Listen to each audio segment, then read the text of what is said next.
أحب الله والإسلام، أحب الله والإسلام، أحب الله والإسلام، أحب الله والإسلام، أحب الله والإسلام والقرآن والجنة، أحب جحافل الإيمان ترفع راية السنة، أحب الله والإسلام والقرآن والجنة، أحب جحافل الإيمان ترفع راية.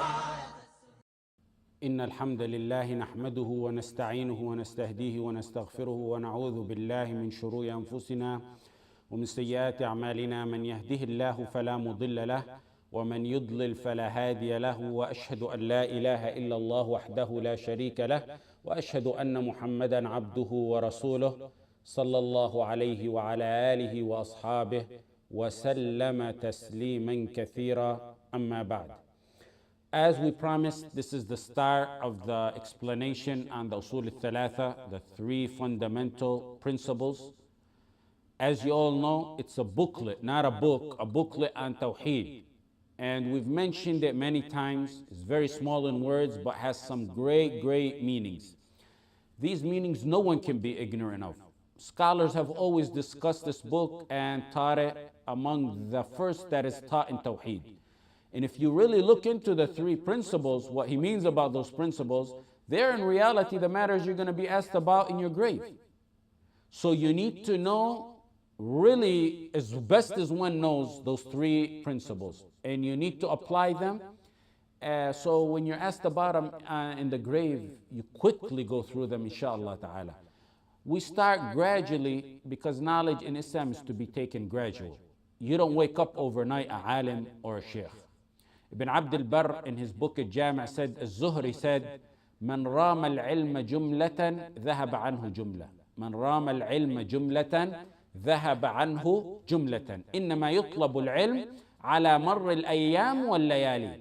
Ibn Abd al-Barr in his book al-Jami' said, whoever seeks to get knowledge in a lump sum overnight, it leaves him, knowledge leaves him, it ends up leaving him in a lump sum.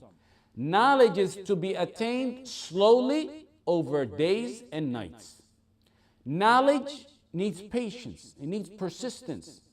It's a step-by-step process.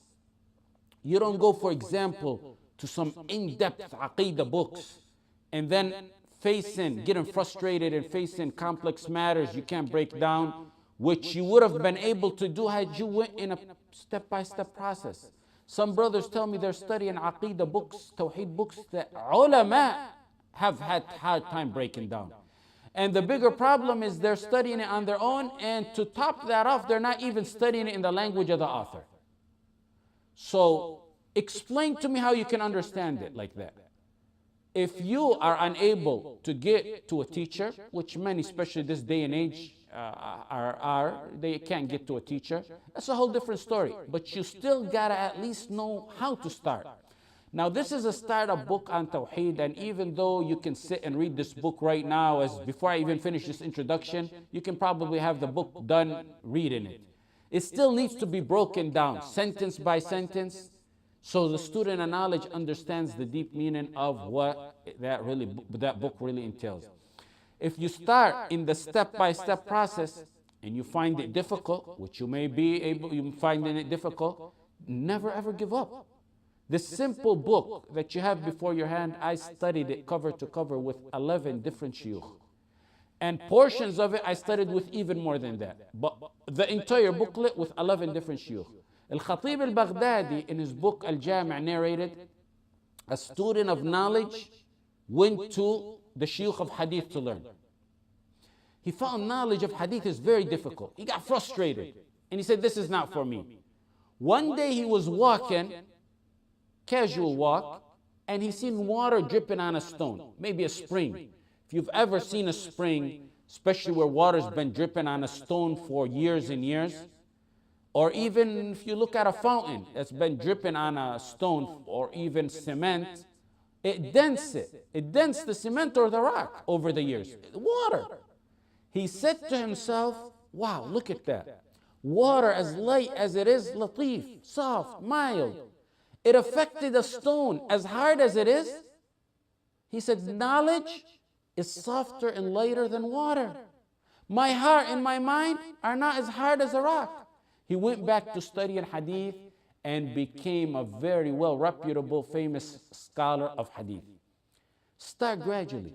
And as you go on, move patiently. Move up, move forward patiently. This is the start of the classical study we mentioned, and it's to create, I'm not going to say students of knowledge, inshallah, it's to create ulama. The other lectures we did, and we will continue to do, like the University of Yusuf, the Ultimate Pleasure, the Love and Fear series, the question and answers, they're informative, inspirational. There's definitely knowledge in them, but that's not what makes a alim. Those kind of lectures are not what can make a alim. If you hear a lecture here and there and attend a 2-day seminar, an event and trailer here and there, that's good. But if that's what makes a alim, then the whole ummah is ulama, because your fathers have been attending Jum'ah for about 15, 60 years. And they've been attending lectures between Maghrib and Isha for even more of a similar time. There's a structured study to becoming a student of knowledge and alim. There's uncountable number of benefits in studying Islam in the classical way. This is a step-by-step process that will encompass the Medina program, inshallah, and even more than that, bi'idhnihi ta'ala, if Allah blesses us to continue. The next issue.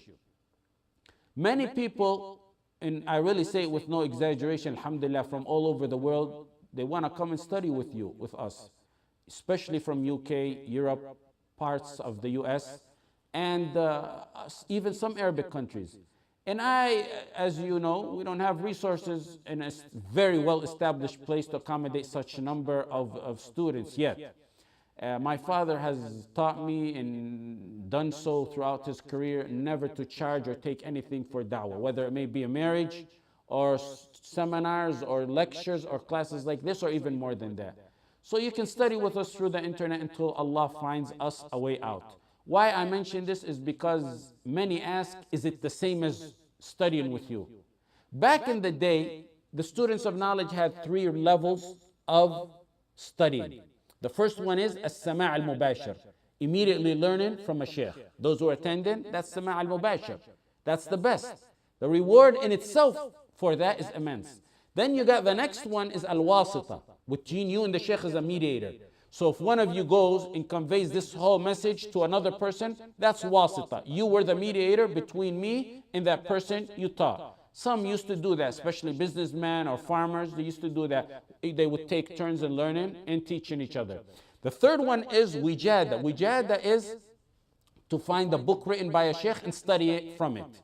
Now, where does learning from, for example, from a sheikh on YouTube come in? In my opinion, it's higher than number 2. It's a little bit higher than number 2 because you're not learning through a mediator. You're learning from the sheikh, but you're learning possibly through the internet. And it's definitely not wijada. It's not taking a book and studying from it. So it's really between the number 1 and number 2. Through the internet, one can even interact these days through emails, or he can call the sheikh that he's learning from. So in reality, it's become a notch under as-sama' al-mubashir. That's not to minimize going to a sheikh. One should not resort to wijada or wasita or any other mean if he can find a direct sheikh. If you find the righteous sheikh you're able to, and he's in the end of the world, you pack your bags and go if you're able to go and learn from him.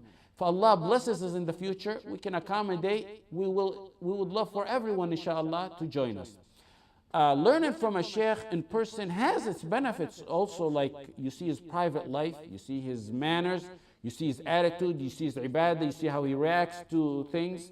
My father, Jazallah khair, outside of the regular Medina curriculum when he sent me, he made sure to contact the major shuyukh of our time, many of them who are dead, and made sure that I study with them. The last one, for example, was Shaykh Muqbil that he wanted me to go attend, and I always used to make dua to learn from him. But I wasn't able to go to Yemen, in Sa'da. He was kicked out of Saudi in the late 70s, and I wasn't able to go to Yemen. So subhanallah, in the year 2000, he came to Los Angeles, California to get medical treatment. I immediately headed there and stayed with him in his house. Then suddenly in the middle of the treatment, it was Dhul Hijjah, so he decided to go to Mecca, make Hajj, and return. And when he went to Mecca, an article broke out in California, some newspaper, that Sheikh Muqbil, who's a radical, who's this and that, is in United States, how they let him in. So immediately the embassy in Mecca, in Saudi, revoked his visa. And I say, inshallah, that was possibly from my dua, because right after, a few weeks later, he died, rahmatullahi alayh. So I think, inshallah, I always think of it and say, alhamdulillah, it might have been my dua that he came all the way from Yemen to LA for medical treatment. I learned from him, then he went back, and shortly thereafter he died.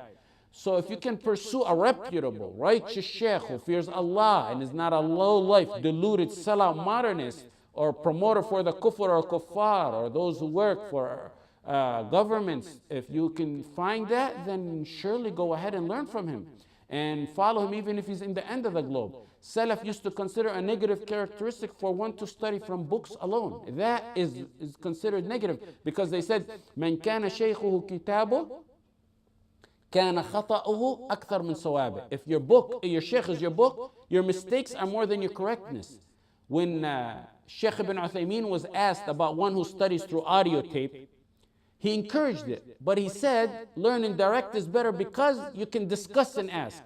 So that factor that he said it's better because you can discuss and act, you can apply that today, because you can ask us, you can email us, and you can call us by phone and ask. We most likely will not do pal talk, so you can call in through email and ask. And those who are in the classical study with us will get precedent in answering their questions, inshallah ta'ala. The next thing is, those of you who attended here without pen and paper, you gotta go get your pen and paper, invest in some pen and paper and write. Or you can, like some here are doing on their laptop taking notes, or even on their phone taking notes. Whatever method you use, you should document down your knowledge. You should try your best, even possibly to type verbatim. And that's your backup. That's your backup. Jotting down notes on your laptop is great. One time I was in California, in North Carolina, and a brother was on his phone. So back then, I was just recently getting into the technology a few months ago, and I sort of scolded him for using the text. And he showed me after the lecture, he came respectfully to me and showed me his phone. He said, "Look, Sheikh, this was all the notes from your lecture."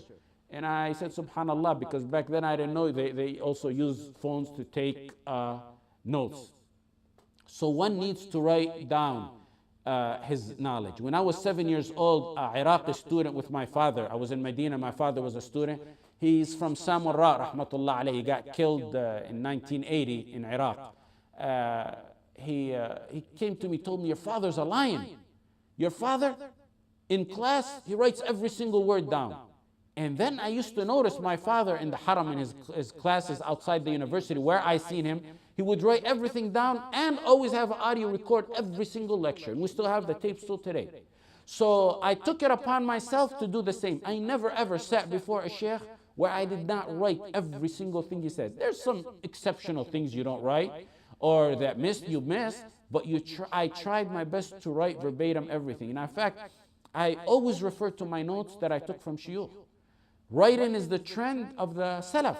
Abdullah ibn Umar said he used to write the hadith of the Prophet ﷺ until Quraysh deterred him from that. Then the Prophet ﷺ said, "Proceed and write." The Prophet ﷺ encouraged him to write the hadith. In Sunan al-Darimi, an Muawiyah ibn Qurra ibn Abi Iyas, he said, "كان يقال من لم," look at this, "من لم يكتب علمه لم يعد علمه شيئا." If you don't write knowledge, your knowledge is not considered nothing. Those who don't write knowledge, their knowledge is not considered nothing. They may have possibly meant hadith, but even if they did mean that, it still applies to this kind of study that we are doing today. Sa'id ibn Jubair used to write what he narrated, he used to write what he hears in sand. If he doesn't have nothing, write it down. And when daylight breaks down or he finds something to write it down, he goes and writes it down. And similar things about writing is narrated by Al-Mawardi, by Al-Khalil ibn Ahmad, and by Mahbud, and others. They either documented or encouraged knowledge to be documented. We will start slow. Today will be a little bit longer than usual because of this introduction, but we will start slow and pick up speed as time goes by. And this is, like I said, first of our classical study style knowledge, inshallah. Everyone also should have a copy of this book. And now, alhamdulillah, these days you don't have to go out and buy it. You can go ahead on the internet and print it. I think it's about 5 pages or so in English, or close to that. To avoid confusion, before I start, the author starts with 4 matters. Before he gets to the 3 matters, he starts with an introduction of 4 matters. Then he goes and talks about the 3 matters, which is the core book. And then there's an ending and a conclusion at the end of the book that we will talk about, inshaAllah ta'ala. The book, like I said, is no more than 5 pages, but it has great, immense benefits. And we will take it by line, possibly even word by word. Today, we're only going to take Bismillah ar-Rahman ar-Rahim, or even, I don't think we're going to finish Bismillah ar-Rahman ar-Rahim, so we'll probably take Bismillah. He starts off with Bismillah, Basmala. Bismillah is called the Basmala. The author starts with Bismillah ar-Rahman ar-Rahim, and we're going to break that down, point by point. We want to understand, as students of knowledge, your understanding to do Bismillah is not like any regular person. There's 1.5 billion Muslim or 1.8 billion Muslims outside. If you ask them why they're saying Bismillah to matters, many may not even know that. As a student of knowledge, you're supposed to get the entire perspective as to why you're saying Bismillah ar-Rahman ar-Rahim to everything. Now you should come out with a different understanding as to why you say Bismillah ar-Rahman ar-Rahim. When you say Bismillah ar-Rahman ar-Rahim, you're exerting your entire Tawheed to Allah in that matter that you're saying Bismillah to. It has all aspects of Tawheed in it. You're saying, when you say Bismillah, you say, Bismillah, Allah permits me to do this. Adhin Allahu li. Bismillah. And if Allah did not permit me, I would not do it. So when you're saying Bismillah, you're saying, I'm doing it for the sake of Allah because Allah permitted me to do this. Allah allowed me to do this. Adhin Allahu li. I'm doing it for your sake, Ya Allah, because you permitted me, you allowed me to do this. That's why you don't say Bismillah when you're committing a sin. May Allah guide us and protect us from that. But if someone, la samahallah, is drinking alcohol, they don't say Bismillah. You don't say Bismillah, because if you say Bismillah, you're actually getting 2 sins. You're saying Bismillah that Allah permitted you when Allah never permitted that, and you're getting the sin for drinking the alcohol. So you're getting 2 sins if you do say Bismillah. Even though, believe it or not, it's a trend in some countries, in some Muslim countries, that they say Bismillah before drinking alcohol. So that's Tawheed al-Uluhiyyah. Bismillah, Allah permitted me to do this. I'm doing this for the sake of Allah. So we're doing this for the permission or by the permission of Allah. This is Tawheed al-Uluhiyyah. The next one, that's the first point. You can call this 1A or point number 1. A second point is 1B or point number 2, whichever way you want to document your notes. Tawheed al-Rububiyyah in Bismillah ar-Rahman ar-Rahim. When you write down, who gave you the power to write? Allah gave you the power to write. So when you say Bismillah, you're saying, I could not have done this without the power Allah has given me. Bismillah, I do this by the power Allah has given me. Bismillah, I eat because Allah has given me this provision, and because had it not been for the power Allah has given it, I wouldn't be able to chew it. Bismillah, I write because if it wasn't for Allah giving me the power, my hand wouldn't be able to move. It would be paralyzed. That's like saying, La hawla wa la quwwata illa billah. If it was not for His power, I would not have done this act. The power that Allah has given me to do this act. That's why Allah says, وَمَا بِكُم مِّن نِعْمَةٍ فَمِنَ اللَّهِ. Every provision you have is from Allah. So that's the second aspect. That's Tawheed al-Rububiyyah. Third one is Tawheed al-Asma' wal-Sifat. You're seeking blessing by the name of Allah. Bismillah, you're using the name of Allah to bless whatever you're doing. So when you're using the name of Allah, and then following, which we'll take later on, Ar-Rahman Ar-Rahim, those are names and qualities and attributes of Allah that we will discuss, inshallah. Ar-Rahman Ar-Rahim we will discuss later. So you're using the name of Allah to bless the act you're doing. That's Tawheed al-Asma' wal-Sifat. That applies to any matter that you say Bismillah ar-Rahman ar-Rahim to. any matter, you say Bismillah too. Bismillah ar-Rahman ar-Rahim is called Bismillah. When I say Bismillah to eat or to final exam, for example, I say Bismillah to bless that matter, to bless the test that I'm taking. That's Asma wa Sifat. Allah gave me the power to eat or to write. That's Rububiyyah. I do this for the sake of Allah, by the permission of Allah. He permitted me to do this. It's halal, so I'm doing it. That's Tawheed al-Uluhiyyah.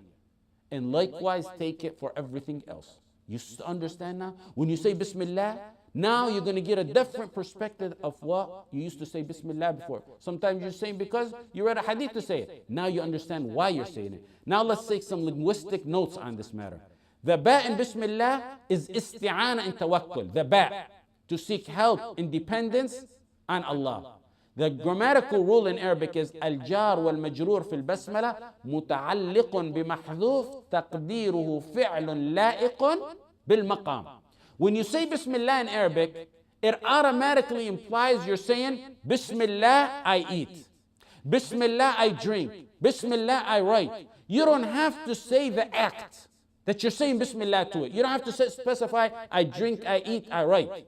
The Arabic language eliminates the need to mention the act you're saying Bismillah to. It's automatically implied. So you don't have to say the word I eat. You don't have to say the word I drink. It's automatically implied in Bismillah. That's among the beauties of the Arabic language. When you eat and you say Bismillah, it's like saying Bismillah I eat, even though you don't tag on the word I eat. I want you to understand this fully. If you write it and you say Bismillah, it automatically means Bismillah I write. الجار والمجرور في البسملة متعلق بمحذوف تقديره فعل لائق بالمقام. That's the grammatical Arabic rule. Now we establish that rule. Every time I say Bismillah, it automatically means Bismillah I eat. It automatically means Bismillah I drink if I'm drinking. Bismillah I'm riding in my car. It always comes after the name of Allah. Note, I always said Bismillah I eat. I never said I eat Bismillah. There's a big difference. Why is it Bismillah I eat, not I eat Bismillah? There's a big difference. This is the second grammatical rule that you're going to learn today. The scholars of Nahu said for two reasons. First of all, you start with Bismillah. The name of Allah comes first in the sentence. Bismillah, I eat. Let the name of Allah come to bless it. Second is that slight change makes a huge difference. Because when you delay naming the act after, in Arabic grammar, by saying Bismillah I eat instead of saying I eat Bismillah, in essence, it limits your action solely for the sake of Allah. The grammatical rule is تأخير العامل يفيد الحصر. تأخير العامل يفيد الحصر. Bismillah I eat. I don't eat by any name other than your name. You limit it for the sake of Allah. Only for you, Allah, I write. That's the difference between saying Bismillah I eat and I eat Bismillah. Only for you, Ya Allah, I write. Only for you, Ya Allah, I drink for your sake. We took so far how Basmala encompasses the three Tawheeds and then the two linguistic rules. And now that's 5 points we took all together. Now let's take the sixth point. Or you can number them. The first one, Tawheed al-Uluhiyyah, Tawheed al-Rububiyyah, Tawheed al-Asma wa Sifat. You can say A, B, C. And then the linguistic rules, A, B, 2, A, B. But all together we took 5 points. Now here, the next point, the sixth point is, why does he start with Bismillah? This is a matter of ibadah. And when you do ibadah, the burden of proof is on you to bring proof. You have to bring proof. When you're doing ibadah, the burden is on the one doing the ibadah to bring proof. Number one proof for that is he's following in accordance with the Quran. The Quran starts with Bismillah. He's starting to bless his work with Bismillah. There's 114 Bismillah Rahman Rahim in the Quran. Even though there's 113 in the start of the surah, Tawbah doesn't have Bismillah Rahman Rahim. But in Surah An-Naml, Innahu min Sulaiman wa innahu Bismillah Rahman Rahim, compensates for the one missing in Surah Tawbah. Ibn Abbas said the Prophet ﷺ did not know the beginning and end of surah except by Bismillah Rahman Rahim.